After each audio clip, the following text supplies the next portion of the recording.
and Oh. Carmen, Alder Carmen. It's good to see Mm-hmm. you all again. Yep, it's great. All right.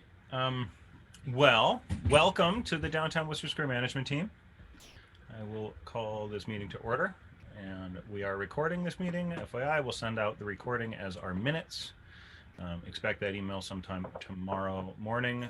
If we're really on the ball, we'll hopefully get it out tonight, but you can all imagine it's hard to do things after all Zoom all day.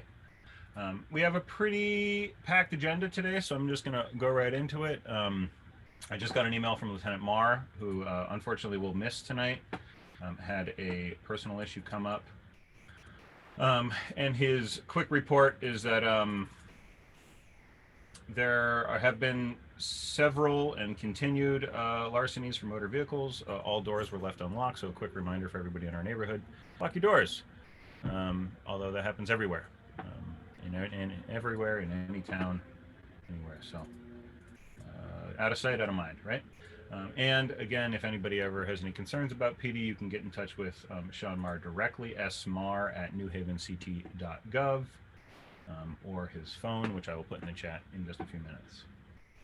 And then, does anybody have any issues or anything that they'd like me to bring back to PD?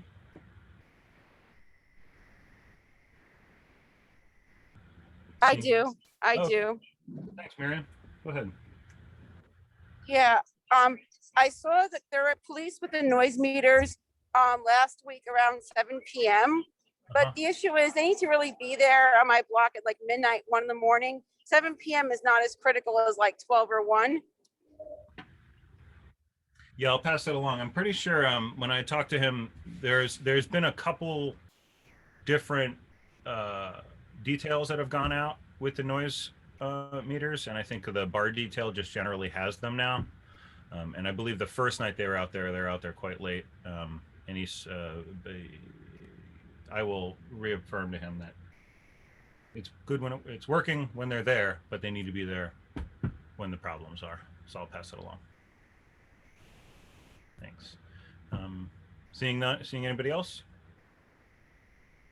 Nope. All right. Steve, you're up with a report from the CRB. All righty. First thing I'll just mention that at the CRB, the members agreed that we wouldn't talk to the press. We'd let our chairman speak to the press, Samuel Rossley. But of course, I speak at the CMT, and I will answer any question anybody has as long as it doesn't violate, privacy laws.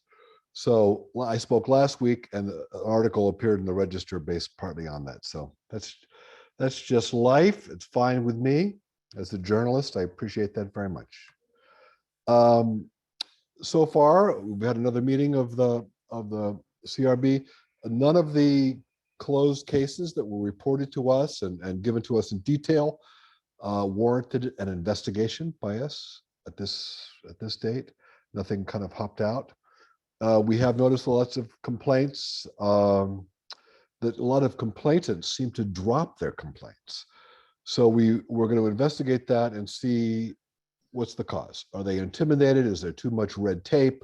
What's causing people to drop complaints? We may do some kind of survey or something else, but we're gonna look into that. We have a couple of committees that I'm on. The training committee has sent a letter to the PD asking for additional training and understanding police use of force policies and procedures. We've also asked to understand how they do anti-bias training. And I think one of the things we discussed at the last meeting was that there's a Yale MOU. At that time, we weren't able to get it, but as soon as I mentioned it on the call, the mayor got it over to us immediately. He invited us to have input into the process because they're renegotiating it.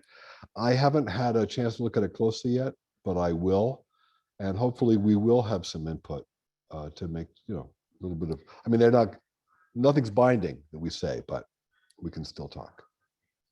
And that is all of my report. If anybody has any questions, you can ask them now, or I will also put my email in the chat.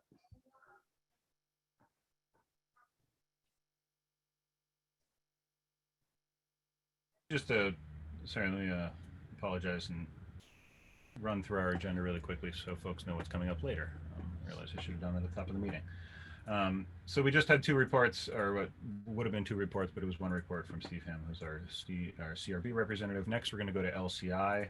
We'll have a quick update if anybody from Economic Development is here about a special meeting that's happening tomorrow. I'm happy to talk to that too if no one from that department is here. Then we'll hear our updates from the alders. We'll go in numerical order. Then we'll have a brief open forum for announcements or neighborhood concerns.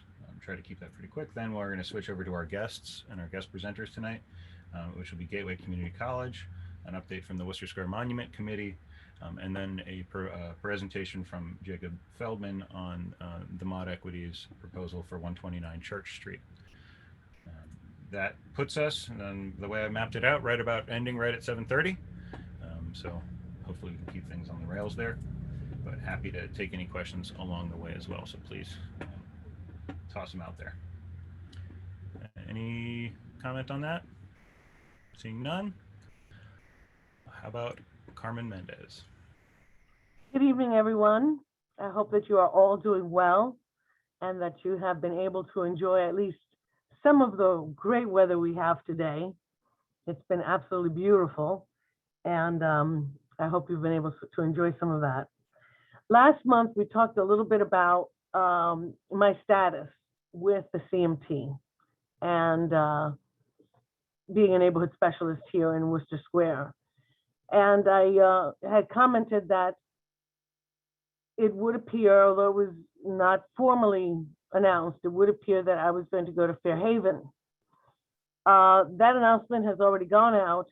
It is formalized. I am going to Fairhaven, and you guys will have my coworker, Art Natalino, as your neighborhood specialist.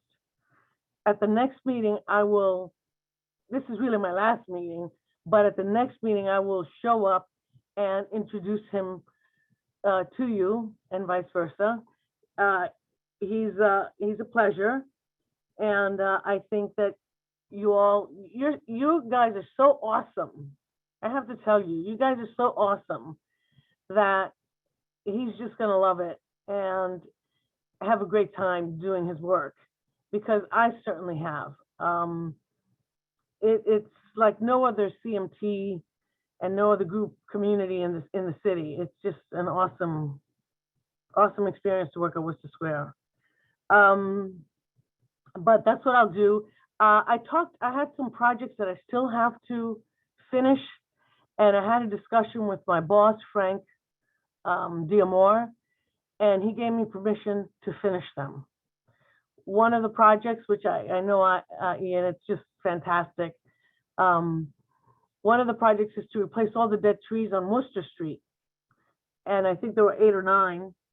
And URI had committed to, replanting these trees, taking out the dead ones and putting in new ones, and where they were missing, putting in new ones. And that will happen in the fall. So I'll still be around, and I'm going to be working with some of you. I have to hold my first meeting though, but on the Grand Avenue piece from Olive Street to not Hamilton, it's Franklin. We need to discuss what's going to happen with that little piece. It needs improvements, and that's the other project. And as I said, I'll be in touch with you. We had a magnificent cleanup at Worcester Street Memorial Park. Ian worked tirelessly. I mean, there were so many great people there that I appreciated everyone who showed up. I mean, it was just fantastic. And I know I was hurting the next day. I could barely walk. So I know that, I know, Ian, you must have just been sore. But if I can just take a moment to shout out Bill Ivani and the. Oh, Bill Ivani, definitely. Bill was fantastic. Spreading probably 7,000 or 8,000 pounds of crushed stone. That was amazing. Crushed stone. Yeah, the bocce courts were refurbished. There are going to be some. The Parks Department is going to be planning some bocce ball tournaments, between neighborhoods and stuff like that. So that'll be coming up. And the little park got planted so well. It was fantastic. And then the toys are coming in, which I can't wait for. That hasn't happened soon enough for me. But anyway, that is pretty much it. And I just wanted to tell you what a pleasure it has been for me to be a part of your community. Thank you for accepting me as a part of your community. I have loved every minute of working at Worcester Square. The people are fantastic. And it has been a very positive experience in my life, and I'm grateful to all of you for that experience.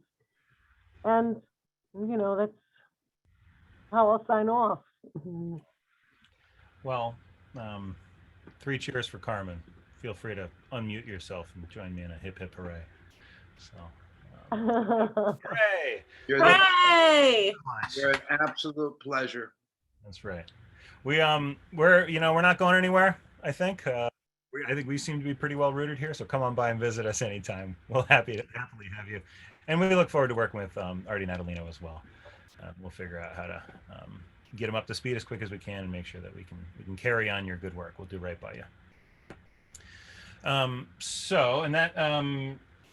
just want to uplift really quickly what she said. Anybody who turned out to help us clean up Worcester Square Playground, it's a really heavily used playground, and especially by a lot of visitors from out of town who are visiting the pizza places. So there's always pizza box trash in there. I know that there is a strong contingent of neighbors who are regularly cleaning that up, probably led by Bill Iavani, who might have the record for pizza boxes thrown away in Worcester Square. Maybe we should get a little token there. You get a badge. There'd be a contest. But really, I think the place looks great. And we got to work with the city's landscape architect to come out and plant a bunch of plants, and I think really just cleaned it up nicely. And I don't know, Bill, you want to say what you saw happening right after you spread out that bocce court? Probably within half hour, 45 minutes, there was a bocce game going on, and a lot of fun. So it made me feel like we did the right thing, which we usually do. So that was awesome. Yeah, it was great to have you there. Thank you. All right, is anybody from Economic Development on the call? No. All right. So Alder Rodriguez, maybe you can help me out here. So tomorrow, so I heard about this on Friday. 17th, the 17th. I keep thinking I'm sorry, I'm a day ahead. It's okay. Thursday, the 17th, Mm-hmm. not tomorrow, it's the day after tomorrow, is a special meeting held by Epimony, the developers of Worcester, Olive and Worcester, I think it's the name of the apartment complex that they're building, which is right between Olive and Union, bordered by Fair Street, which is currently a non-open city street. That's cool. Are having a public forum to announce some proposals that they have. I think they're under contract to purchase 20 and 34 Fair Street, which are currently owned by the Ahern properties, and are doing something with it. They asked for space in tonight's meeting, but did not hit our cutoff of 1 week out. So the agenda was already set. We sent the agenda out. I offered them a slot in the July meeting. I hope they take that up as well. But we will send out all of that information about that meeting in the minutes email for this, as well as post it on our social media. Encourage people to show up to hear about what's going on over there. Alder Rodriguez, can you fill us in at all? So Ian, you said a mouthful, so I will tie up the loose ends. Yes, we're having a meeting on the 17th, and the economic development had been trying to reach me. I don't know if our city computers are acting up. I hear Carmen had hers finally fixed, and they had been trying to reach me for over 2 weeks. So when they called me, I like to quickly handle what's on my plate. I met with the developer on site because I want to see what's going on. This falls under Ward 6, but it's very close to downtown. So I like to be inclusive and reach out to folks. I know that I reached out to Alder Cupo, and she had previous meetings. So I went on and met with the developer. He is definitely in the process of purchasing 20 and 34. And when we walked and he showed me what he wanted to do, definitely it's a great improvement to what we have there now. I drove by there on Sunday and had somebody who was on a bike trying to cut through. So hopefully this is going to go through committees through the Board of Alders. I understand that this was presented to the full board back on April 4th, 5th. And it seemed like it was favorable. So when I met with him, it's better than what's there now, which is potholes, just a destroyed area. So he wants to put planters, he wants to beautify the area, keep up. He's going to be the one removing the snow, ensuring that in the summertime, everybody can use it. So I hope you can all join on the 17th for the Zoom meeting, and let's see what he's going to be presenting. So it's going to look better than what's there now. So I hope you guys definitely jump on Zoom and listen to the presentation. Thanks, Thank you. Alder Rodriguez. Just for my own clarity, but perhaps other people's as well, what's the board? What's going through the board about this? Oh, you're on mute again. What I'm reading when I pulled up other is the item had been submitted by Economic Development way back in April to the full board. So now it's being referred to, I believe, Community Development. So they're going to hear it as, we are going to hear it as well. So it looks like this had already been presented to all of us back in April. So I guess my question is there a land disposition that's happening here? Is the city like does the city have to sell land to the developer? Because my understanding is the two properties are private. So the two properties are private. He's asking for an easement so that way nobody comes and builds right on top of his property. And again, what he wants to do is make it usable, walkable space like everybody has over in Worcester Square. So if you grab a pie from across the street, you can come right over, sit at a table and enjoy a meal. I would say a glass of wine, but I don't know if that's possible without getting in trouble. But again, I was out there Sunday showing one of our neighbors, and along comes a gentleman on a bike, and he was trying to see which way he could get through to get onto Olive. And, you know, I didn't say it to him, but I did say it out loud in the car. I said, in the coming months, hopefully we will have a passable, clean, well-lit, planters area so everybody can cut through on a bike, because there will be no access to the cars. great, thank you. Thank you. And like I said, I know you're sending out the email. I'm sending it out over to the Hill South neighborhood as well. And again, you know, hoping that as many people jump on to see. Great. One final comment, and then I'll put it over to no. So go ahead, Anstrus. I'll wrap it up. You are on mute, though, Anstrus, if you are trying to talk. This area around Fair Street was part of a plan that was created with the city and our COG, our Regional Council of Governments, which looked at different ways of reopening Fair Street as a regular city street that would be multimodal. And it was with the understanding that we get landlocked with the large blocks there. So it sounds like that plan to have a public street is being abandoned, and that this is going to be a privately owned thoroughfare that a developer is going to allow bikes and pedestrians to go over. So is that your understanding? It's a big change if that's the case. Okay, unmute. It's going to be usable for all. And so I know that there's a lot of questions that are unanswered. So what I'm going to suggest, Antris, is that you definitely join us all on the 17th so we could all hear what this developer is presenting so that we can get all our questions answered that evening. Yeah, I mean, I do think that it is very difficult to get clarity here without either a representative from economic development or anybody from the developer. So I will be at the meeting on Thursday, and I have requested and really do hope that the developer comes back to this team in July to present, and we'll be able to talk about it here. Because I do share Anstrus's interest in, if it is a city street that the city is selling to the developer and the developer will maintain, that is a very different vision than what I had last heard about Fair Street being opened up and turned into a non-vehicular thoroughfare that was owned publicly. And so it's just something that I want to flag. That's unsure. I don't know if that is exactly what's going on. We don't have a way to get the answer to it today. But Abby almost had a hand up. Alder Roth? Thank you. I have a question, I guess, for Alder Rodriguez and Alder Cupo, who may be on community development. I'm just curious when it's being heard. I know there's something Worcester Square related being heard tomorrow night, I believe. And so I just wanted to make sure it's not this item.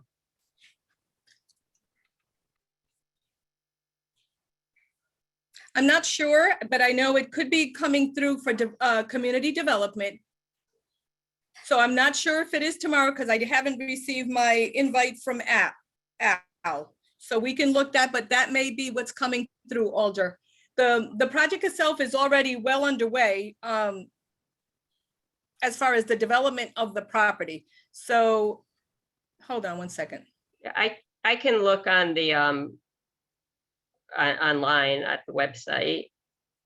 Yeah, but it may be coming through community development, Alder. Absolutely. Yeah, I'm just wondering if it's tomorrow though, and if so, if people want to speak on it. I just want to give people a heads up. I'll look up on the website if it's on, because it should have the agenda. Well, Yeah. I'm on community. Go ahead, Alder Cooper. It is. It'll be heard tomorrow. I'll send over the details here.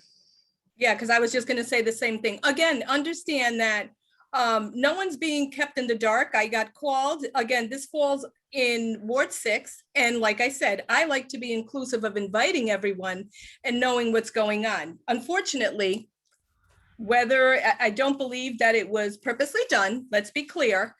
I got the new computer. I know it's giving me a hassle. So I quickly jump on things because we all know we have full agendas as alders and community meetings. So I handled and spoke to the gentleman, and what he presented is not a bad idea, but everyone definitely can join on tomorrow for community development and speak your piece. And then you can join us again on the 17th. So Ian, you may be right, 16 and 17. So I look forward to seeing everybody there. I do have another meeting because they're talking about ADUs over at the other CMT that I'm going to join. Okay. And that's important. Perhaps, that's something that may not be a little crazy downtown, but you might want to jump on the ADUs because those seem to be a little bit more concerning to many of us than possibly what this developer is presenting. So I hope you all can join on that because there's a big city plan commission as well taking place tomorrow. Thank you, Ian. You're most welcome, and thank you so much for the clarity there.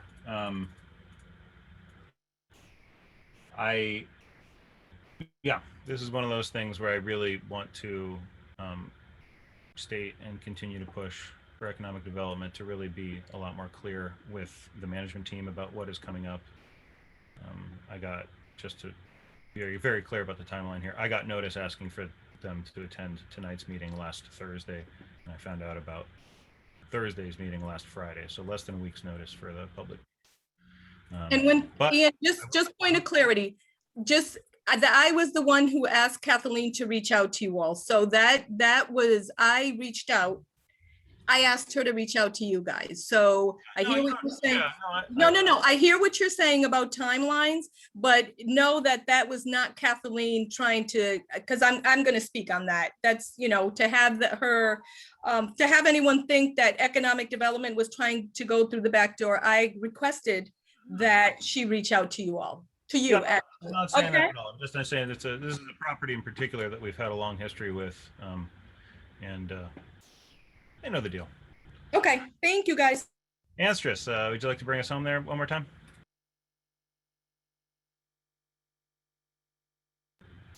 You are on mute. This is really profoundly concerning that a gigantic parcel that really affects all of this area of Worcester Square and downtown wasn't brought to the management team prior to submitting something to the Board of Alders in April, apparently.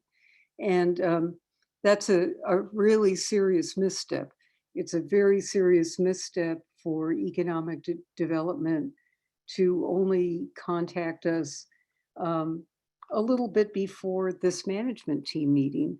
We've had endless discussions with economic development, and it was brought up with the mayor at our last meeting that there needs to be more community notice through the CMT of any major development. And this one in particular with public land that all of us are just learning for the first time right now that there's a public hearing tomorrow night. So I think that one thing that would be very important would be, I'd like to see if the management team would support asking the Board of Alders to continue that meeting, because many of us can't go to this tomorrow night, to a date where we have better notice and we're also given the materials in advance. Nothing has been given to us tonight about this development. This is a developer that knows how to contact us when he wants to, when he's wanted to put telephone poles in community gardens. He knows how to find us. So this is a very disturbing calendar of action that has happened without any direct contact with the CMT and other community members.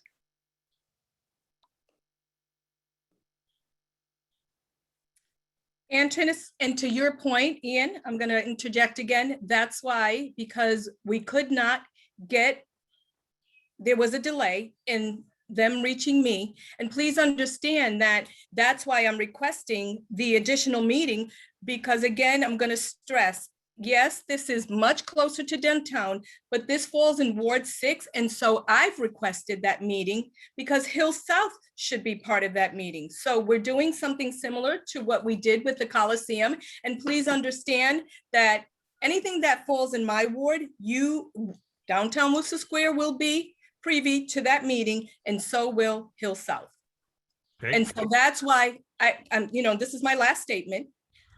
This is why I've requested not just downtown Worcester Square, but also Hill South, because they are part of this development. So we need to be clear on that.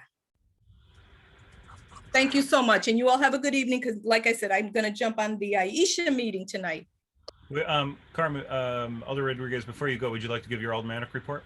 I can move you up in the queue if you need to. This was all I was gonna present this evening. In regards to that, and it's like I said, I also mentioned the ADUs. I want to jump on that meeting because that's just as important, because that's hitting home over in Ward 6, and a lot of people have concerns regarding that as well. And Aisha's having a meeting with a few residents on this area, so I'm going to jump on that one. So that was my main focus here, letting you all know about this developer, and hopefully some of you folks can jump on the City Plan Commission tomorrow, so that you can publicly speak on these ADUs that many folks aren't in favor of, and then again on the 17th, so we can hear more from this developer.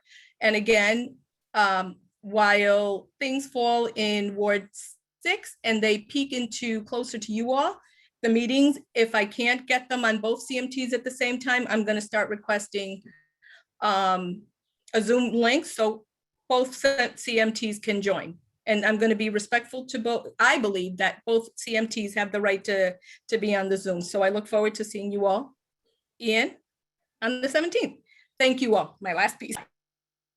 Thank you, Alder Rodriguez. All right, Alder Saban. Hello, everyone. It's good to see you all. I wanted to give a few updates. First of all, I just wanted to let anyone know who maybe hasn't seen. I announced a couple weeks ago that I'm running for another term on the Board of Alders, this time representing Ward 7, because sadly for all of us in the city, Alder Abby Roth, it's great that she's here with us tonight and isn't in public safety as she usually is. but I'm running in Ward 7 this year, which is exciting. And so if you're in Ward 1 or Ward 7, I would love to talk. And so I'll drop my contact information and please reach out if you want to chat. And beyond that, I wanted to give a few updates. A bike lane that I've been working on in Ward 1 was recently painted onto the street between Temple and College on Chapel Street, which is exciting. And there'll be a couple other bike lanes being installed in the next couple months downtown, which is great. Beyond that, the noise ordinance amendment that I worked on with Alder Roth, Alder Douglas, Alder Hurt, Alder Crespo, and a number of other colleagues and community leaders and residents passed unanimously through the Board of Alders last week, which is exciting, and we'll hopefully be able to now enforce our noise ordinance so that the private trash haulers who show up at 2, 3, 4 in the morning will no longer be able to do that in violation of city law without us being able to fine them, which is great. And then I also wanted to give an update about some of the zoning stuff, which Alder Rodriguez mentioned. City Plan will be having another public hearing tomorrow at 6 p.m. To discuss the zoning text amendment regarding accessory dwelling units, as well as the reduction of the minimum lot size to 4,000 feet.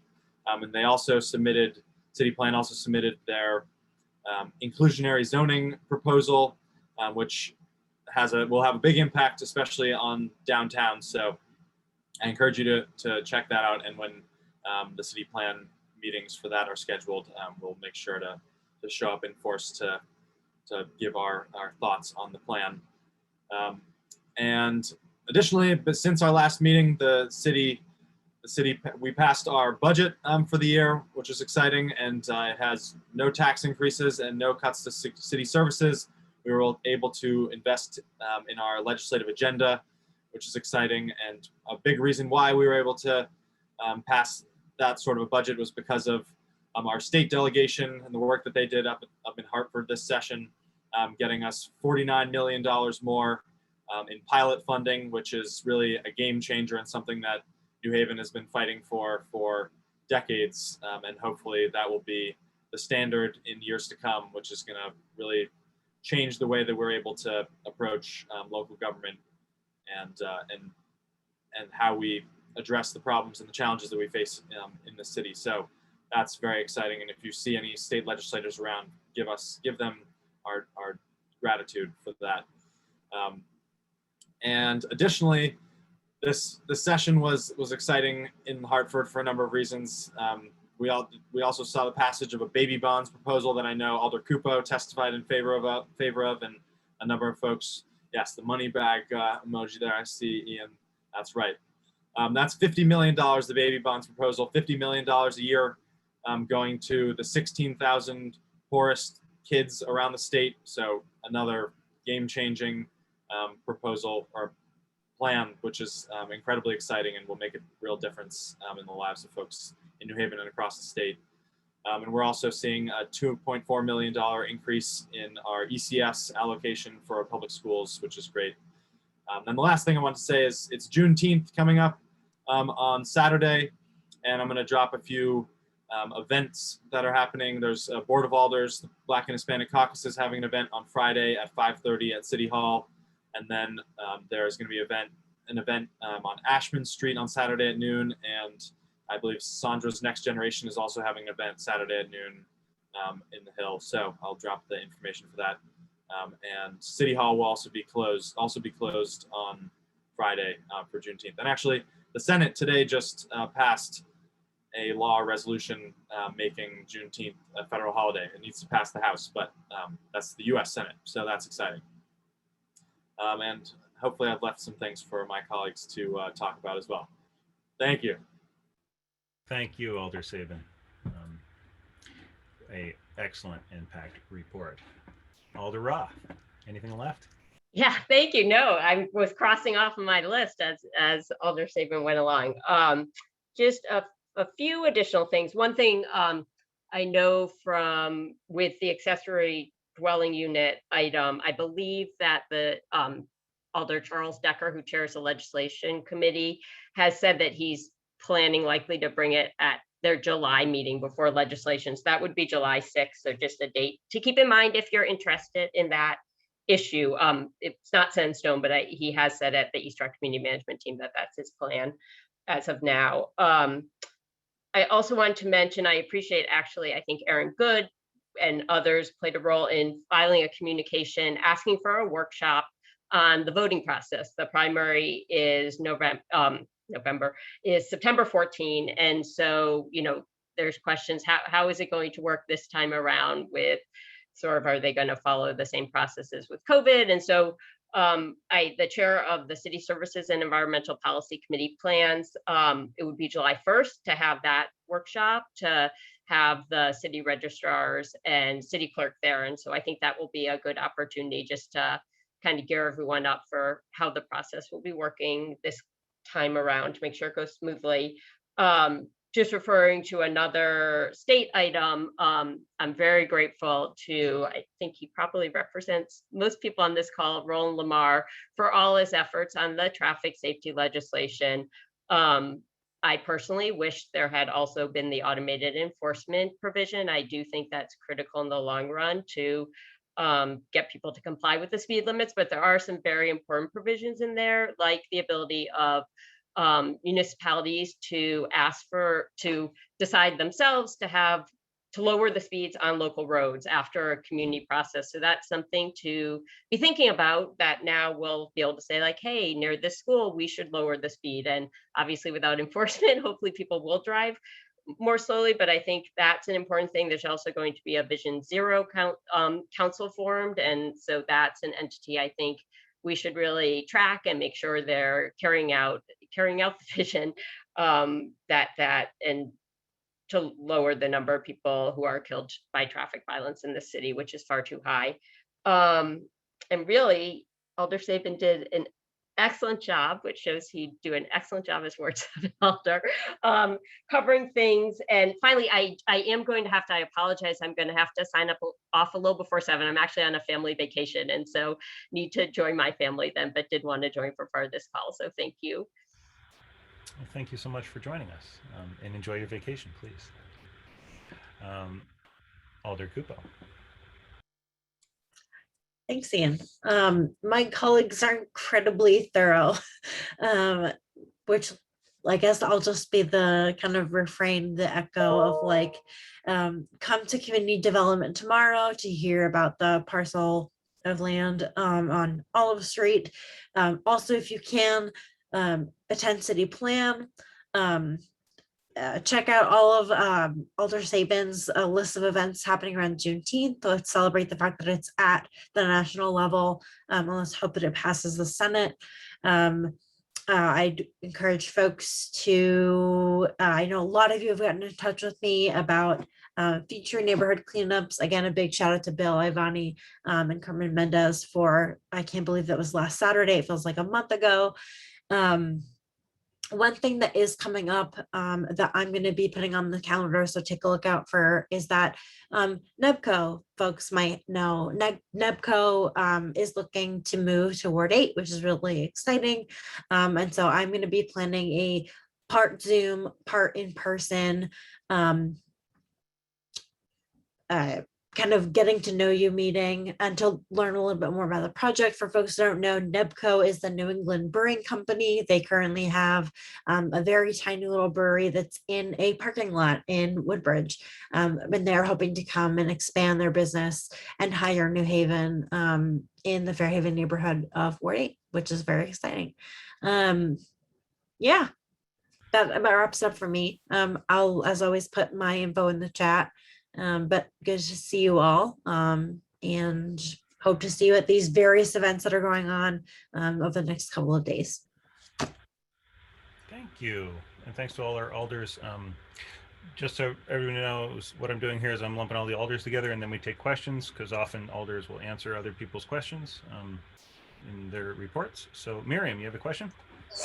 Yes, I've written to you and to Alder Sabin.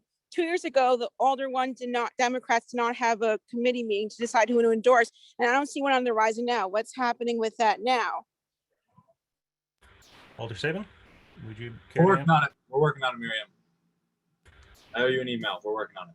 Because I don't want to feel like we have some Yale student who's away for the summer and we're not going to have a voice again. I don't want that to happen, Both of the co-chairs for Ward 1 are New Haveners, and so I am hopeful and expect that they'll be able to vote at the convention this summer, and we'll have a meeting of the ward committee in the next couple of weeks. We're working on something. All right, keep me posted. Thank you. Yeah, we'll make sure to pass everything along, and we'll. Actually, I don't know if it's appropriate for us to share that. I need to check in on that. We're dipping into politics there, so I will check our bylaws on that. Thank you, Miriam, for the question, and thank you, Eli, for the answer. All right, next up, Gateway. Mary Ellen Cody, would you like to open us up? Yes, thank you. Thank you all for having us. I know we've tried in the last several months, but you've had some very exciting speakers. We've been paying attention to your agenda. So this is an honor for me to actually introduce our new CEO. So about a year ago, we learned that Gateway Community College had selected their next leader and chief executive officer, Dr. William Terry Brown, goes by Terry. We were all thrilled. Dr. Brown has earned his BS in psychology with a minor in secondary education from the University of Florida. He earned his master's in clinical psychology from the University of Delaware, and he finished his professional training at the Yale School of Medicine, completing his pre-doctoral fellowships at the Yale New Haven Hospital and the Yale Psychiatric Institute. He has served in a variety of capacities at several of the community colleges in our system, and particularly he has now worked in all three of the community colleges that are in our region, which is, our region now includes Gateway, Housatonic, and Norwalk. We also love to admit that his wonderful wife, Lonnie, in addition to being a native of New Haven, is also a proud Gateway graduate. And with that, I give you Dr. Brown.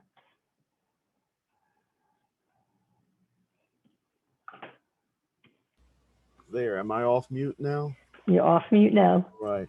Good evening, everyone, and thank you for inviting me here. As Mary Ellen said, I've been trying to do this for the last several meetings, and glad to actually be here. So I recently had the opportunity to testify to Congress about community colleges and how we've fared during the pandemic. And so I wanted to let you all know that I had an opportunity to invite all of the members of the House Appropriations Subcommittee that's related to higher education to visit the city. And when they do, to come to visit Wooster Street and get some real pizza. I want to congratulate the team here on our pizza, our iconic pizza places being featured on Good Morning America. I don't know if that's connected with my testimony, but I don't know. I don't know if that's a coincidence or not, but we'll roll with it. And I also want to thank you all. I mean, I guess I just got back here, and I don't know if you all can see this, but that's my son. We had just gotten pizza, and we're standing at the corner of Wooster and Brown Street. So I don't feel that I'm worthy to have the street named after me already, but I want to assure you all that I'm going to strive to be worthy of that recognition. So thank you for the very, very, very warm welcome. As Mary Ellen mentioned, my wife is actually a native New Havener. She lived for a while or was taken care of by her great grandmother, who had an apartment right along Wooster Street. So she's very, very familiar with the area. Grew up there for a little bit of time. In fact, our very second date was walking up and down Wooster, and I got to enjoy treats at Libby's. So I think I moved here in '98. Except for the 3 years we spent in Tennessee, have really, really, really enjoyed living in Connecticut in the area, and certainly visiting Worcester. Um, I want to give you all a little bit of an update about what's happening at Gateway. It has been, I think, to say an eventful year would be a bit of an understatement. Um, I'll give you sort of the bad news first. Like many community colleges across the nation, and sort of disproportionate, particularly compared to four-year institutions, we suffered enrollment declines this year, both in the fall and the spring. I think at its high water mark, right after the Great Recession, Gateway was right at around 10,000 students. This past fall, we were at 6,000 students. But interestingly enough, and here's the good news, we had the lowest enrollment declines of the community colleges in the state. So we in that way led the state in enrollment, and we are still the largest community college in the state. I think the next closest, I believe, is Naugatuck Valley, and we're 800 students ahead of them. So Gateway continues to serve, and we just had a lot of people because of the pandemic that put some things on hold, and we are very busy re-engaging students, potential students, returning students, students we'd like to readmit back to the college to re-engage with us. Um, I want to give a lot of credit to the faculty and staff who really transformed, as all of us did, but still, it is worth noting that on a dime, we transformed from largely teaching and learning and providing services face to face and on site to remote operations. And so, we're actually looking ahead to some very important opportunities and ways to engage people using the technology and the capacity that we've built over the last year, so that we can be more accessible, more available, but still retain that connection and that personal touch when people want to meet with us directly. So that's actually exciting. In some ways, the pandemic forced us to innovate, and so that's good news as well. Um, if I could continue with the good news, we celebrated our 29th commencement this past May 27th, and I just find this remarkable. This year, for 2020-21, we graduated 792 students. Um, it's not the largest class we've ever had, but it absolutely is not the smallest class that we've had. And that was in the middle of this pandemic. We had almost 800 students complete their studies with us this year. About half of those students were first generation college graduates, not even college students, but college graduates. And about half of our graduates this year were students of color. We had 47 veterans that graduated from among that number. One of the lessons or observations that we could make during the pandemic, our students have so many challenges. A large majority of them, almost 70%, are on some kind of financial aid. They have economic challenges. As I mentioned, Gateway is disproportionately first generation. We are a majority minority college.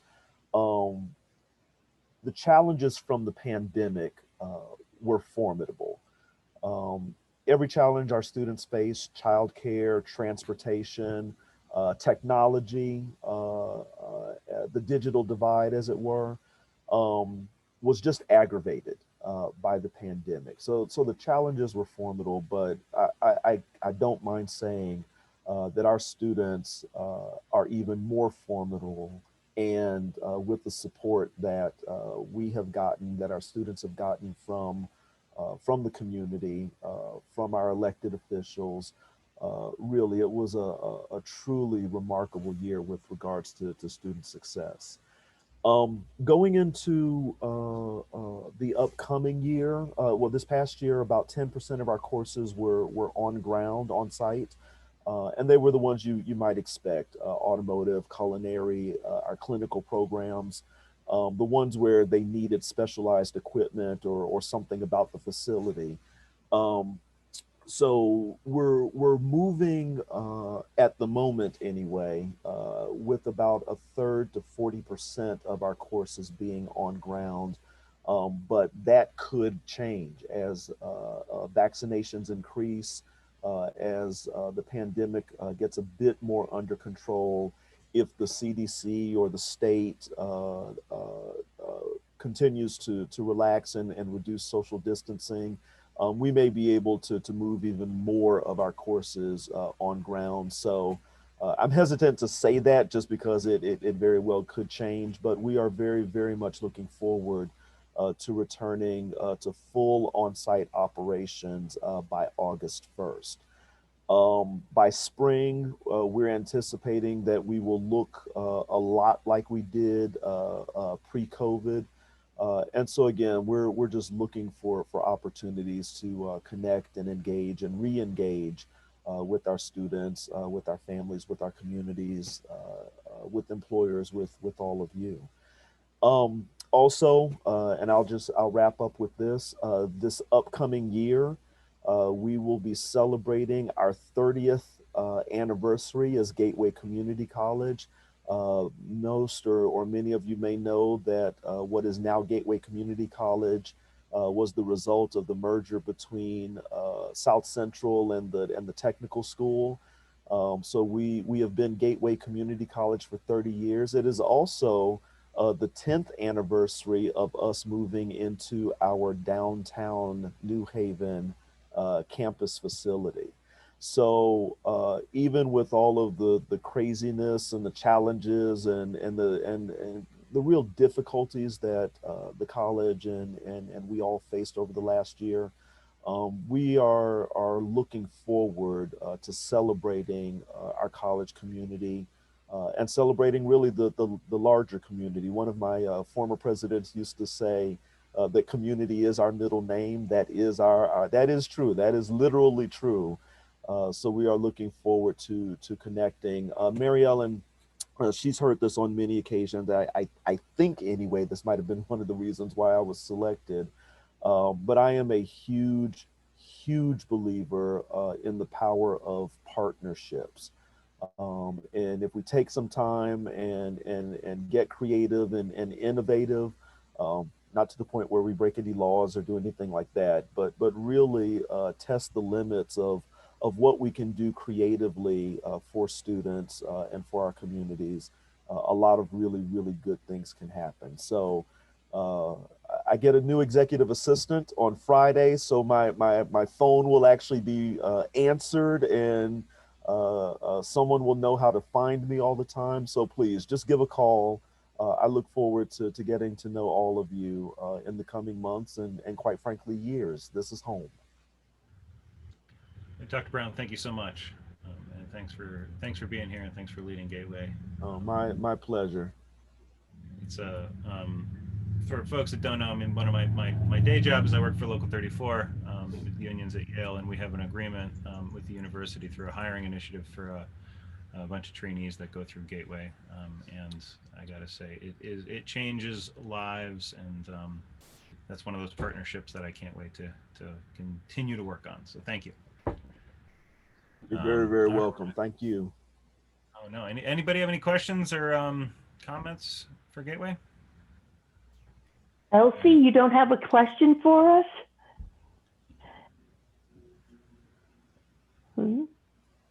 No questions. No questions. For all of you, I need to say that Elsie has been a mentor for our students for years. I mean, a life-changing mentor. We actually gave her an award not that long ago for doing that. And she also, one of the other pieces that when Dr. Brown references the digital divide, we literally, our foundation worked with the community to find laptops for students. And as Dr. Brown loves to say, literally, what was it, 1,000% increase in the last year. But, you know, Elsie was one of those people that helped us really sort of shake the trees and look for laptops for students. And it's made a huge difference. But really, we love this. Your group is so engaged. It's wonderful. And it's really, you know, it surrounds our school. So if there's anything, anyone would love to come over for a visit, come over for lunch. You know, Dr. Brown has says this all the time. We would really love to, now that, you know, we're getting a little better about masks and things, we'd love to have you back in the building because it is a place that we're very proud of. I'd love to be back. Yeah, we might actually take you up on that. We're considering as a team of how to return to in-person meetings, and might be in touch with you about. And well, we have a great culinary room that we would love to actually host something like this, Ian. And you know, Dr. Brown and I work very closely with Erica Lynch, who I think is the one that's involved in your training program. So we put that out there as an offer. We'd love to have you come. All right. Thank you. And, Thank you for having us. Yeah, and it goes both ways. So you know, as long as I've lived here, I am happy to you know, walk the streets and see the city and the neighborhoods the way that you all see them. I spent a lot of my time here in Connecticut. You know, I worked in Norwalk, I worked in Waterbury, I worked in Bridgeport. So I know that there is still a huge amount that I need to learn about New Haven, and would love to come see you all where you are.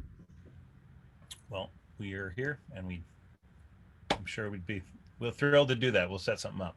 Absolutely. Thank you. Thank you. All right. I realized that I didn't follow the agenda that I put out there with a bit of an open forum, but I see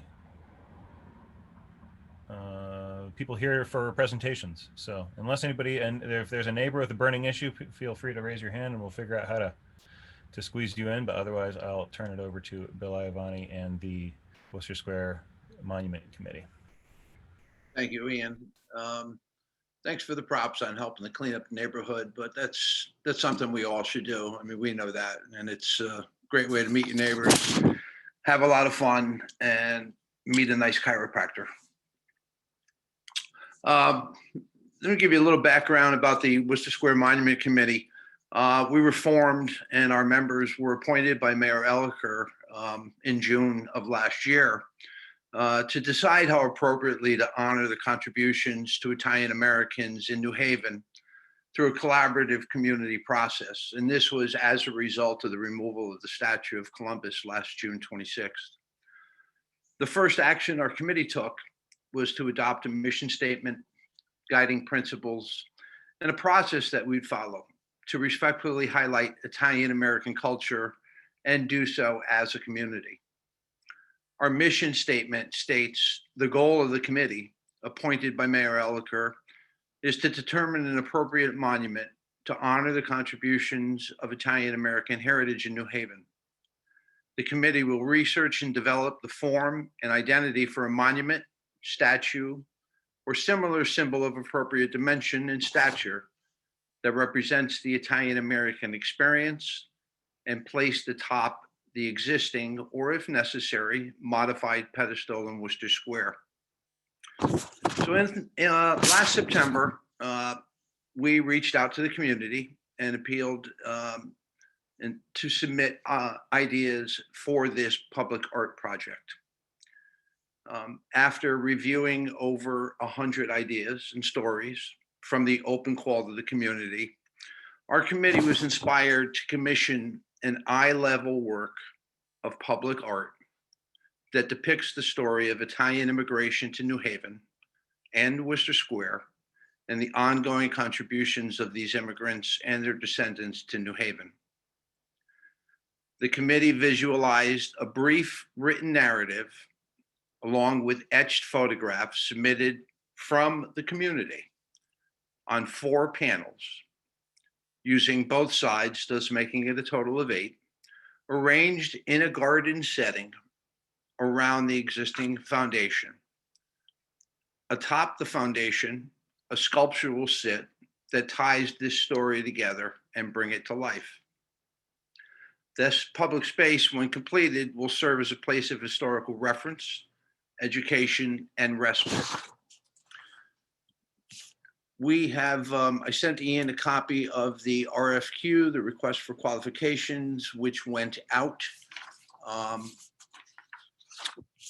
went out sometime in April.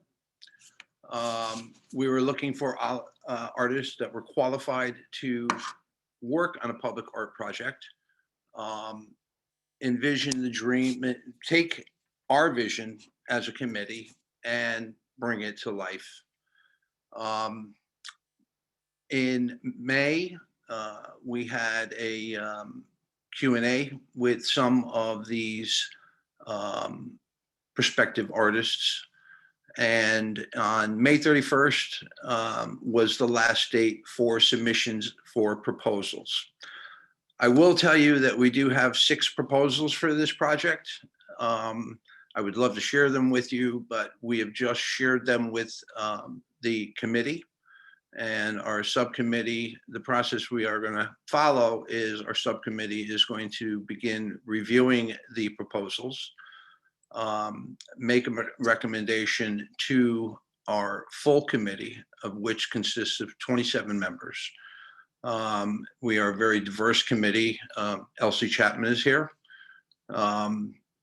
Harlan Dalton is here. Alder Cupo. I know Adrienne Jefferson was on earlier. She is also a member of the committee. As you can imagine, it's been a stressful job. It has been an enlightening task.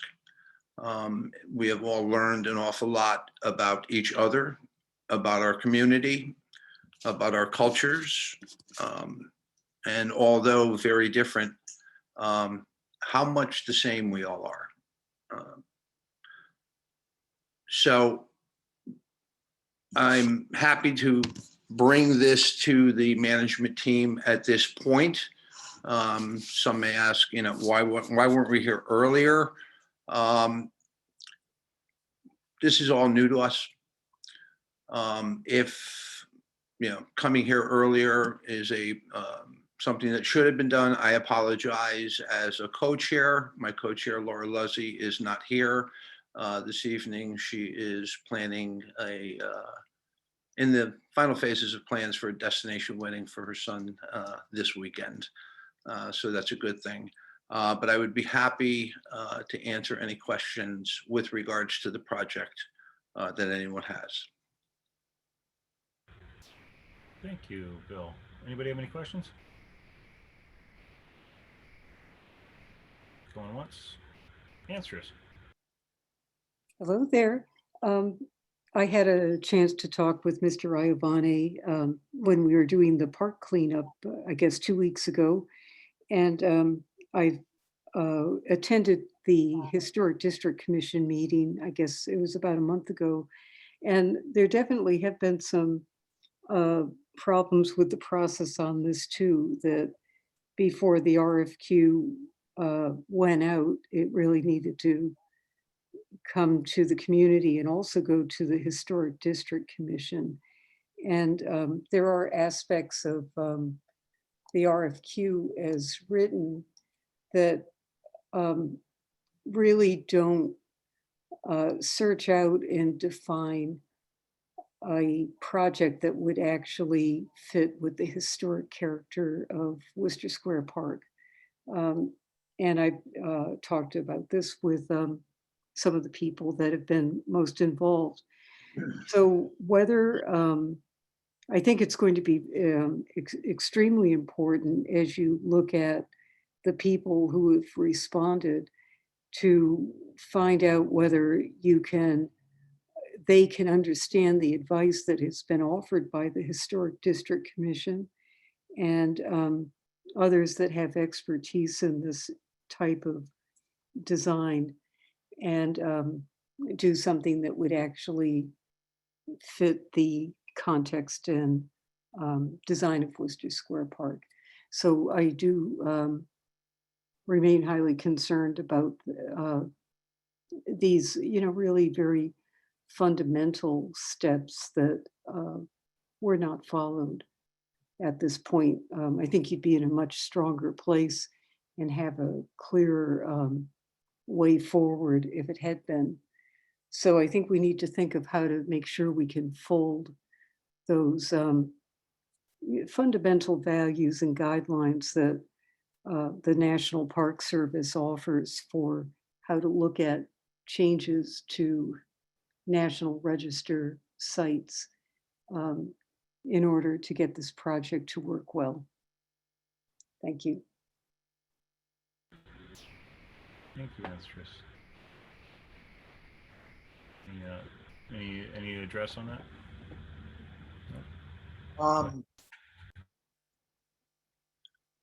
We had a meeting on April 14th, a very frank and just general conversation with the Historic District Commission. There was no formal request. The purpose of the meeting was to do exactly what Andrews was referring to, is to get advice. Because we are in a historic district, we wanted to make sure that the project that we were proposing was in line and would fulfill any requirements, requests of any historic park. We have also and will be consulting with Commissioner Susan Godsall, who has, through the help of Harlan Dalton, agreed to consult with us. And even as a commissioner, she is allowed to do that to help us along with this project. So again, as I stated earlier, this has been a learning experience. Every step we go, we learn something new. We do need formal approvals from the Historic District Commission, the Cultural Affairs Commission, the Board of Alders, and the Parks Commission. Several members of the Board of Alders sit as members of our committee, as do Parks Commissioner Dave Belowski and Carl Babb. Dave Belowski is the chair of that. Adrian Jefferson, who was on earlier, is with Cultural Affairs. And we have several overseers on our committee, non-voting members, but they are there to advise us and guide us along. So we're taking the proper steps. Coming out of the gate, we may have made a few missteps, but we're working carefully to right that ship and be as inclusive and as transparent as we possibly could be. One thing I did not mention earlier, but is very important, this is a privately funded project. No money will be coming from the city of New Haven. It will not be asked of the city of New Haven. So it was just an important point that I wanted to make. Thanks, Bill. Lana? Hi, yeah. So I have a comment and I have a question. My comment is I moved to New Haven last August, and before I moved here, I was just doing as much research on the city as I could to understand what I was getting myself into. And one of the first articles that popped up was the removal of the Columbus statue. And so I was really encouraged to see that. And so now that I'm here, I'm really excited to see what's going to take its place. So I'm looking forward to that for sure. And my question, and I'm sorry if you mentioned this and I somehow missed this, but of those 6 submissions that you all will be reviewing, are these mostly local artists, or did you get national or statewide submissions? What's the status on that? 5 of the 6 are local New Haven. 1 is from the state of Connecticut, but one of the suburbs.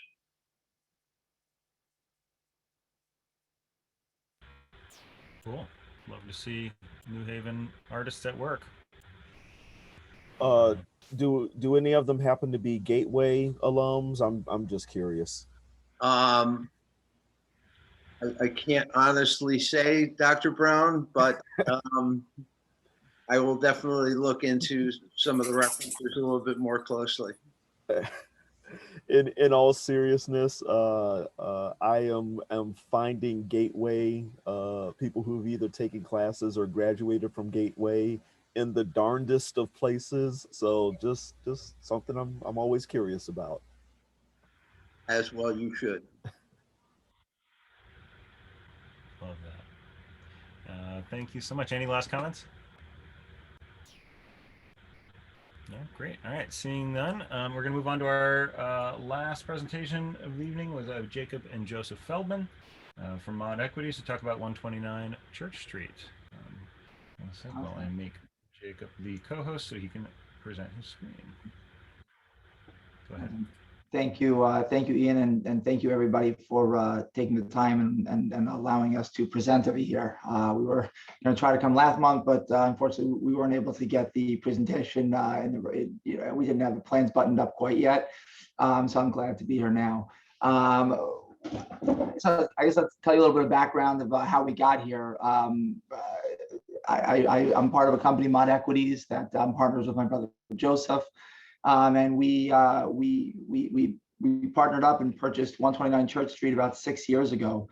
We bought it from I guess you can call it an old school New Haven owner who had run the building for many years in a certain way, and we sort of came in and wanted to carry on the torch the way he did. We liked the fact that it was filled with sort of like single practitioners. It was smaller offices, more local people, not part of these huge businesses, and we ran it mostly the way we run our apartments, which is our main business. And the idea was to try to make it a community type of building where we can, we put in a lounge, and we redid the hallways, and we tried to beautify it, and we tried to bring people in. We opened up something called Desk Crashers to try to have.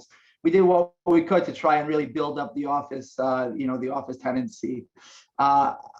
Unfortunately, it's been a bit of a struggle over the years, but really over the past year since this pandemic happened and people, it really took a big hit because most of our tenancy are smaller single practitioners, and a lot of them were, sort of, I guess, forced to or decided to work from home. So for the past few months, we've sort of been in a very difficult position where the building has been struggling pretty significantly, and we sort of had to come up with a solution quick, because this is a historic building. It's over 100 years old at this point, and it's a building that can't sit empty or bad things start to happen. These old buildings need to be constantly lived in and taken care of. So we came up with a plan where we wanted to keep the building, sort of, knowing where it is positioned in the, sort of on the green and downtown area, on the central business district. We wanted to keep the retail and the commercial aspect engaged, to engage the street and keep it within line, and then take the upper floors and turn them into apartments, in order to sort of have a mixed use building that will hopefully, with the adaptive reuse projects, we'll be able to hopefully put well-needed upgrades into the building in terms of a lot of the guts of the building, I'd say, like the heating system and the electrical system. A lot of them are pretty old. And we think that, with this project, it will really hopefully put the building in a position that for the next 50, 100 years, it'll be physically sound and in good shape. And I think that the nature of a mixed-use building in this area will do pretty well. I want to share my screen for a second so I can show you. Hang on one second. How do I do this? Here we go. Oh, can we see? Yeah, we got your whole desktop. Yep. Okay, here we go. Let me do this. Hang on one second. Read mode. Here we go. Okay, awesome.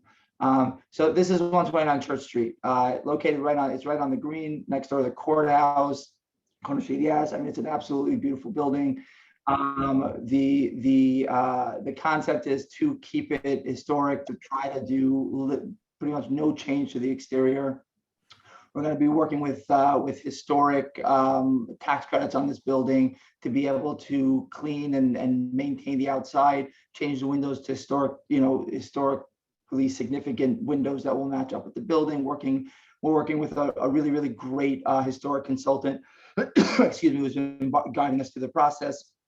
A lot of the interior hallways, there's some really, really beautiful features that will be kept. The door is going to be kept, and I'll sort of go through it. The location of the building, just to familiarize, is right down the green. I mean, everybody here knows, I guess, but I will just, excuse me. The building, the way it sits, is there's a rooftop on the 3rd floor on the interior. That's where we plan on creating usable open space and a really cool, like sort of rooftop greenery deck area where tenants from the building will be able to come out and use. Obviously, they have to park across the street as well, but we plan on making the outdoor usable space a cool sort of indoor-outdoor amenity space on this 3rd floor in the back. So you can't see it from the front. It'll be like this hidden sort of cool oasis with a nice urban view. On the other side of the page is just some of the pictures in the interior of the building, showing some of the original features. There's like a lot of very cool, excuse me, I'm so sorry. There's a lot of very cool original brass features, and there's terrazzo floors, and there's very, beautiful original doors. These are all things that are going to be incorporated into the project, and we've sort of worked very, very hard to, it was hard making like a layout and working sort of within the confines of having the windows, having the doors, having all these different things. But I think we came up with a pretty good plan. Again, here's just sort of an aerial view of where the building is located. And how walkable it is to everything, I think, in New Haven. Everything, you have retail, you have school, you have business, the train stations down the block. I mean, I think it's a, excuse me, a fantastic, sort of workers type of paradise. Okay,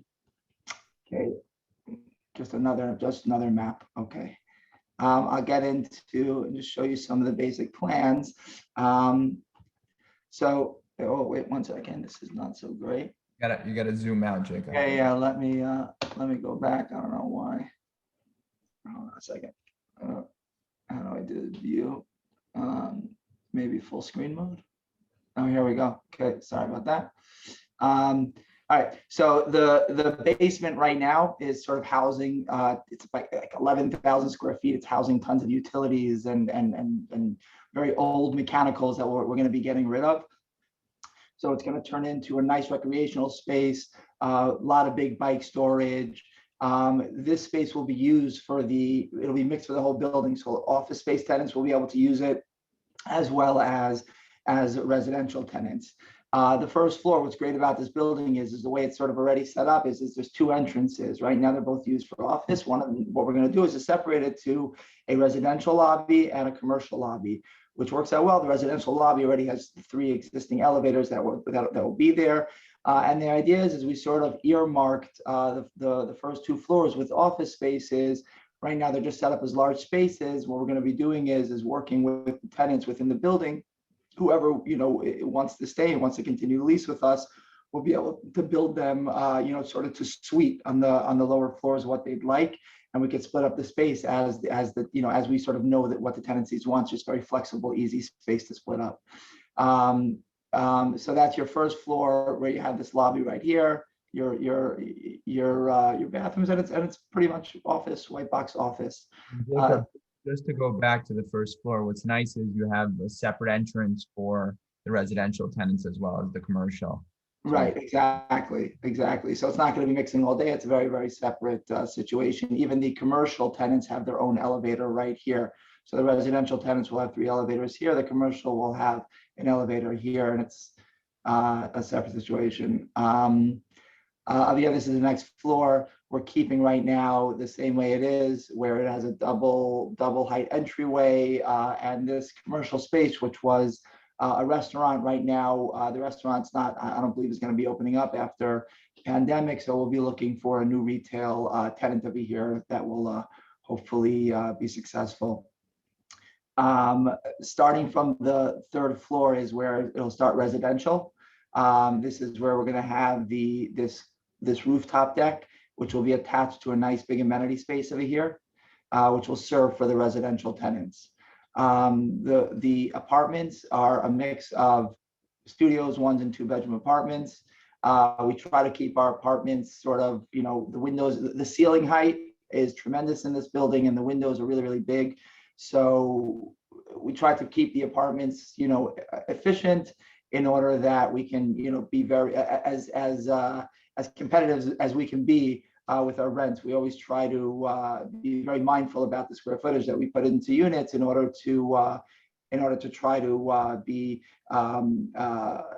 be able to give a great product and a smartly designed apartment, but for a much better price than what's going on in the area. There's obviously a lot of new construction projects happening, and we try not to be apples to apples. We try to be always a much better value than those developments. And obviously, it will be new construction, and there is a certain limit depending on the price of lumber tomorrow.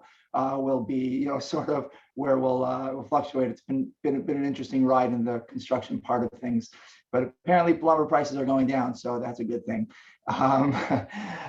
So and then going on, pretty much the template of the units continue. We're really not changing the infrastructure of the building. Most of the big components are staying. The hallway is original. Your egresses are staying. The what do you call staying? And wherever there are windows is where we're trying to make our breaks. This is the team. We have our project designer from SC Studios. Kenneth Borson is our local architect, who Stan is here tonight representing. I wasn't good looking enough to make the cut. Yeah, that's Joseph. And Heritage Consulting out of Philadelphia. They've been fantastic helping us navigate through the historic, and Greg Musili from Shipman and Goodwin. So this has been the team putting it together, and we're sort of very much hoping that over hang on a second, how do I do this? Gotcha. Am I still sharing my screen, or that's over? It's over. Okay, good. So yeah, it wasn't the original plan for this building, but sort of as the punches roll in, we have to sort of adjust and figure out the next best thing to do. This is what we're proposing, and we really hope that it will be a good thing. It will be a good thing for the neighborhood. I'd love to hear if anybody has any comments, questions. I just want to add, Jacob, I'm sorry. you forgot to thank Abby. I just wanted to thank Abby for her time, and also thank you, Abby. I'm sorry. I spoke to a bunch of people. I spoke to them. We originally, this idea came about a few months ago when we started putting together plans. So I spoke with the city. I sat with Abby, and I had a Zoom meeting about this for a little bit. I went through a little bit with Anstris. I tried to get some feedback. Anstris happens to be a tenant of the building, so she knows the building pretty well. So I was excited to discuss the project with her because I think she gets it. And yes, and I'm here to hear what everybody thinks. Thank you so much. And just to comment on process before we get into the building, just thank you, and I commend any and all developers who continue to bring their ideas to us, and especially explain exactly why you're doing things. I think what was really helpful for me to understand is, like, yeah, the commercial market's pretty down right now. It's hard to do, but it sounds like you guys are making a smart reuse, and doing so in a way that is both honors the character of the building but I appreciate you sharing that all with us, because we can now go answer those questions about what's going on in there. I know. But I'll open the floor to questions or comments on the project itself. Elsie. Jacob, this is Elsie. I have a couple of questions. You've mentioned that you want to be below market rate, but I want to know what that means. Well, you must have in your mind's eye some idea as to what your price points are going to be for these apartments. Can you speak to that? That's my first question. And my second question is, are you in your building plan, are you including minority contractors from New Haven as part of your business plan? Those are great questions. Thank you. So first of all, we almost on all of our developments, we work with local contractors. Typically, I didn't mean local. I meant local minority contractors. There's the difference. So yeah, I mean, what we're going to do with a project like this, typically we hire a contractor because we don't do in-house construction, and it's always part of the plan is to push local. A lot of times we get a list from the building department, and we say, please choose off, this list that they give us, so they work with. Either way, most of the contractors we work with just sub things out anyways, and they're just really managers. We always say, if you're subbing it out anyways, sub it out, we always also try to use minority when possible. And in this particular situation, we're still in the pre-construction phase. So we really haven't priced out contractors or GCs yet. But when we do get up to that stage, that's definitely first and foremost, we try to push that as much as possible. And I guess that if you make it a priority to the subs that you contract with, if they know that it is a priority with you, they will make it a priority with them. 100%. I agree. It always starts from the top. It's true. I agree. And then in terms of, so honestly, it really, really the rents that we have are driven by the costs of construction and by the cost of what this conversion is going to be. We always try, like our best case scenario is our competition, like the people, people are doing new construction around. We always try to be at least 25 to 30% cheaper than their rents. We try to hit those marks because some of these new buildings have amenities that we don't have pools in a building like this, and it's not a 300 unit development with thousands of square feet of intricate, it's more of a boutique style building, so we can't compete like that. We have a great location with a great product and a great rent. So if we can't keep that rent great, then we're in trouble. So we've always sort of had that model to do what we can to be as crafty with our construction. My brother and I always are, even though we hire for some of the larger projects like this, for us would be a larger project, we always hire construction management, but we're very much hands-on on doing what we can and trying to be as frugal as possible in order that we could be competitive, and that's sort of how we stay afloat in our middle-sized stuff. Yeah, we really try to be as competitive as possible with the newer construction. Like Jacob said, we're usually, because we make our apartments as efficient as possible and lay them out the best as possible, even if the square footage is a little bit smaller, but ultimately they're laid out correctly and they're a 1 bedroom or a studio, we end up being cheaper because of that. Yeah. Elsie, does that answer your questions or anything else? For now. For now, I'll take it. Thank you. Lana. Yeah, I think this looks like a really good project. I love that, commercial or retail is going to be on the bottom and residential on top, and that kind of behind the scenes open space looks really cool. And I'm sure that will be really great for the people who live in that building. I do kind of want to follow up a little bit on Elsie's question with a comment of, I hear you on the doing everything that you can to keep costs down, but we do know, I'm a tenant. I understand that that doesn't always really translate really great to tenants whose salaries are not growing the way that the market is being affected by other factors. So I would really encourage you to think about maybe setting aside a certain percentage of the units to count as affordable housing and factoring that into your plans. I think that would be interesting to consider. And then my question is, when will we hear from you again? Because I think that, there's a lot of great things that are going to be happening with this. And I know that this group would love to get updates and feel like we have some efficacy in our comments and in our feedback to you. Yeah, definitely. So when it comes to the affordability, it's funny, we've been doing these type of developments, small, different sizes for years in New Haven, and it's always sort of been something that we speak about, and this is the first time I actually read in the Independent, I think today, or it just came out, where there's guidelines and ideas and things that are coming to fruition. And as a developer, I'm looking at these and I'm like, wow, I haven't put it, pen to paper yet, but this could work. Wow, they're allowing this, they're doing this. There's something in order to make it that it pencils out. And that will be moving forward. If we look at a new building to purchase, that's going to affect the purchase price. I'm going to go to the, this is the new reality. So that will create the value. And when we purchase new buildings moving forward, that is exactly what we'll have in mind in the way that we'll structure all the deals we do.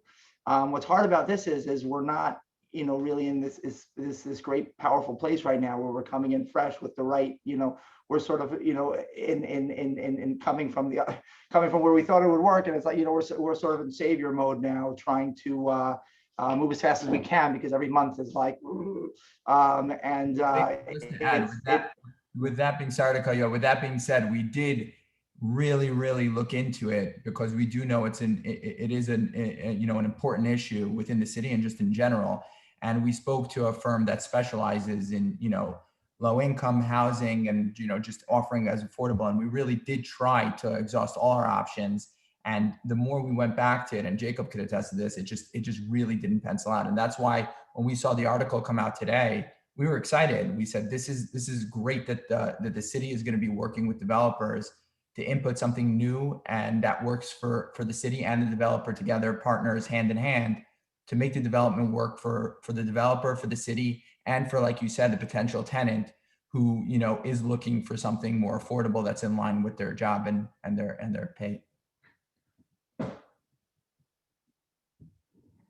Thanks, Lana. It's a good question, an important one. One of the things that I think is interesting here is, if I can comment myself, unless there's anybody else. Did I skip anybody there? Oh, okay.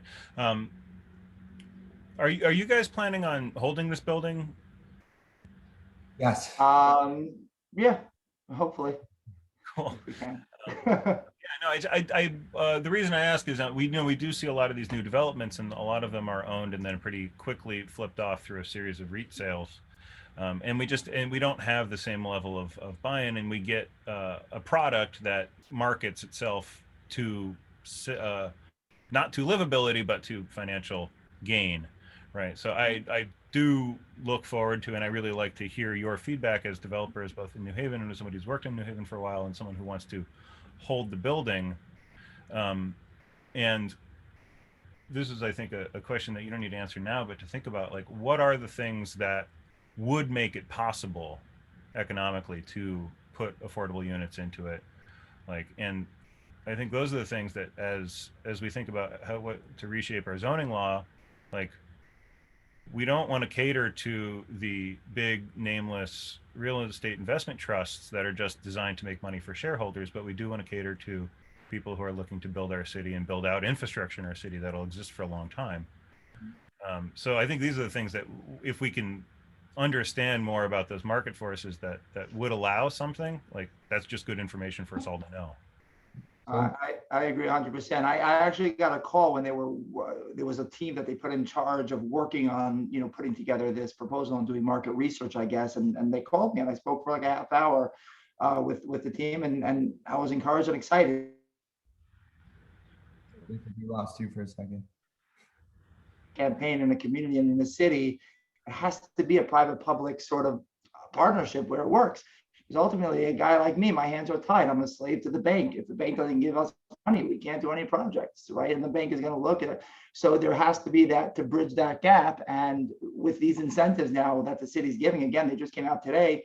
I'm excited to look in, because obviously it came with a lot of research and a lot of understanding and input from the developers and input from the city, and all around they came up with a plan, which hopefully once we get the details to it, it's going to be great, because hopefully it'll, I know it will add a lot to the it becomes difficult when, you got to do it, and you have to figure out how to bridge that gap, and so sometimes there's federal programs that you can, that work and you're able to get it done. And there's other programs where some particular projects will fit into certain programs. But sometimes if you don't fit into a program, you sort of look at the city and say, hey, what can we do together? So I'm very, very excited that New Haven has this. I know it's been, in the works for a long time, and it's been spoken about it for a long time, but I think it's coming to a reality now. And I really think that, developments moving forward, it's going to be great. And I'll just add to that, fly-by-night developers who get a project approved and flip, we've been here. I mean, blood, sweat, and tears. I've been in New Haven for 10 years, pretty much. I was a young guy. I started, we started off, really a single family house, buying, putting, really our heart into it. And I remember our first tenant, and then, 2 family, 3 family, we really started our business organically from the trunk of our car. Our first office, I don't think, Jacob, we had until at least a couple of years into our business. And it's been a long, fun ride, but we've organically within New Haven, and we built our business, and we have, we love the neighborhood. We're here for the long run. We've done a lot in the neighborhood, and we will, God willing, continue to do a lot more in the neighborhood. And we've seen a lot of growth and really a lot of fun things happening. So we're really excited about, what's been happening and hopefully what's going to be happening in the future. Alder Saban. Thank you. Thanks, Ian. I just wanted to say that so I don't know if you were on here earlier, Jacob and Joseph, but I am running to represent Ward 7, which is where this building is located. And I'm not exactly sure what the timeline is for you all, but I just wanted to say that I would love to talk about the project, and I may ask Abby to pass along contact information, and I'll reach out, because I think these affordability concerns they're very important to me and to a lot of folks downtown and all over our city. So I'd love to talk about them and about zoning and what we can do to make sure this project benefits everyone in the city. So 100%. For an email. Awesome. Thanks, Ian. Thank you, Alder Saban. Anstris, I see you. Yeah, as you heard, I've been a tenant in the building, and for a long time when it was owned by the Salato brothers, and it really is a wonderful building, and but it's always been hard to rent out to commercial and office, because other than the first floor, it isn't ADA accessible, and the issues to change it so that it would be are enormously complex, and in a certain way, unless you really do this extremely thorough rebuilding, you're not going to be able to get to that.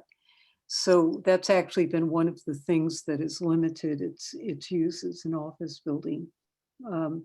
So I did see the plans, and I felt that they were very sound, and that comes from someone who will be displaced from her beloved 4th floor office with the view of the courthouse and the lions that spit water out in thunderstorms. It's a very special place.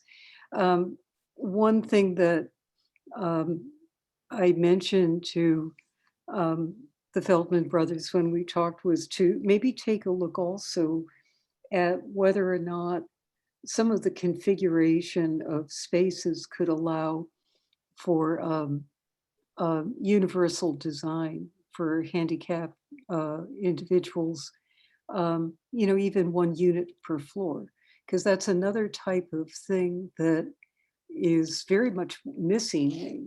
We know in Worcester Square with historic buildings up on stoops that it's very hard and to find a place that really works out well. So, they're going to take a look at it, and, it's hard to see. You can't say in advance whether or not the configurations would work out for that kind of movement of a wheelchair around every kind of thing in a kitchen and bathroom. But I mention it also because as we look at other things coming in to the district, it's another important value to keep in mind and try to find opportunities to make things like that work out too. So, and as Ian said, we're really very pleased when, unlike what you've seen earlier in the meeting, when developers just on their own take the initiative to contact the community. And we really appreciate that so much. That's all. Thank you. We're happy to be your interest. Thank you. And thank you, Jacob and Joseph. Anybody else? Any other further comments? Nope. Seeing none. That's the end of our agenda. I lied. I'm 7 minutes late. I apologize for that. But I'm happy to take anybody else. New business, new comments. You want to rant about something? Now's your time. None? Really? You disappoint me. Go enjoy this beautiful weather, y'all. Have a great night. Thank you. I'll send an email out with the update with the minutes here, as well as a link to a Google Drive folder that has both the presentation that you just saw from Jacob and Joseph and the RFQ that Bill sent along from the Monument Committee. Now that's already out, so you can read it for your education, but it's that one's set. So I'll see you all next week, next month, July 20th, third Tuesday. It's not on Mondays. It's not on Wednesdays. It's on Tuesdays. I'll learn that one day. Take care. Thank you. Bye.